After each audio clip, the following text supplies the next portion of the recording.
Move forward with the Sagittarius. I love some of the energies here for Sagittarians. Absolutely. Um, I like that we are going to have Saturn moving forward. I mean, speaking of your past and your mom issues and stuff like that, for Saturn, for Sagittarius, Saturn moves into the foundation of their chart. And yeah, that is dealing with those past issues, dealing with mom issues. I always think of Saturn as an opportunity to take responsibility for your happiness, to do the work that happiness sometimes requires. And that's part of resolving or bringing resolution, if only for yourself, to your past as well. Other people are going to do and did whatever it was that they did. We don't have any power over that. But what we do have power over is how we embrace our own learning and the power we give to past experiences. Sometimes it takes work to release that power. And that may be part of the energy that some Sages are engaging at a time like this. One thing I do really like, though, is look, I will say money stuff gets a lot easier. We're going to have Pluto just step out of a financial part of your sky. And that's going to, at least for that couple of months until we get into June, calm money matters right down. Help you to feel like dealing with your money is less of an urgent matter. But once you get that little bit of a taste of what feeling more calm and in a space of greater ease financially feels like, you want to hold on to that, because even though you're not quite out of some of those lessons, that's okay. You'll get a feel for what it is to be in a greater space of trust that everything you need will be provided for, especially financially as well, to get to live the fruits of that faith. I think that's part of the strength of this time as well. I will say what we're also going to have is, of course, that Venus retrograde season happening in a part of the sky for you that has to do with a part of the sky that your sign has a natural affinity for. And so this is about being out into the world. And I always see this as the international love calling you in some way. So someone very different than you've known before, perhaps a different cultural background, different religious background, but in some way they represent the world or a gateway to the world. And that can be part of the excitement, a part of what feels like an awakening for you at this time as well. But remember, just when it feels like this is the person who's going to be the grace with which you're able to open up new adventures and new possibilities, there's like a wake up, a shake up that could happen for you as well. So stay connected to your own power to open worlds up for you rather than give that power away to somebody else. And you'll be able to love that much more deeply.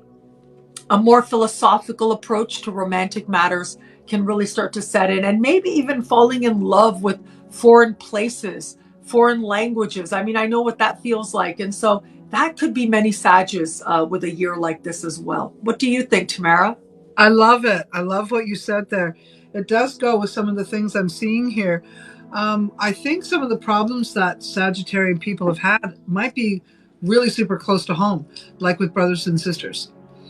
Okay, so some of it could be that they just haven't been understanding each other, haven't been jiving, or there's a codependency energy in it here as well.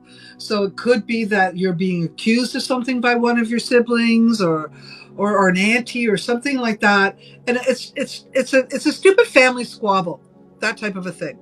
But Sagittarian is getting hit by it, and to the point where they question their own self, and I think that they're going to step away from some of this conflict and find their own footing. And that's what I like seeing here, and they will find their own footing. And I think spirituality is going to help kick. I see a lot of spiritual energy this year in general for every sign, but I do think certain signs are going to pull it in even more. One of them will be Sagittarian, and I think they're going, and we know this about them because they're Jupiter, they're philosophical, their education, they want to learn, they're like the eternal student, right? In many ways. And I see that spiritual energy, that faith that they have, is going to be primarily the thing that pulls them out of whatever their siblings are dumping on them. So this is going to be super helpful to them. And yes, I do agree that they're going to have more financial support, or not support. They've had financial support. What do I want to call this? Independence. That's the word I'm looking for. They're going to have more financial independence than they have had in a long time. But it could be because someone gives them a lot of money or access to a lot of money, something like that. Now, that could come in the form of a job. It could come in the form of, what did you call them? Bursaries and windfalls and things like that. It could come in that way too, because it could also be that Sagittarian might want to take some new educational classes, or maybe, I don't even want to courses. I'm going to call it courses as opposed to classes, because classes tend to make us think that they're in and out. This one looks a little more committed.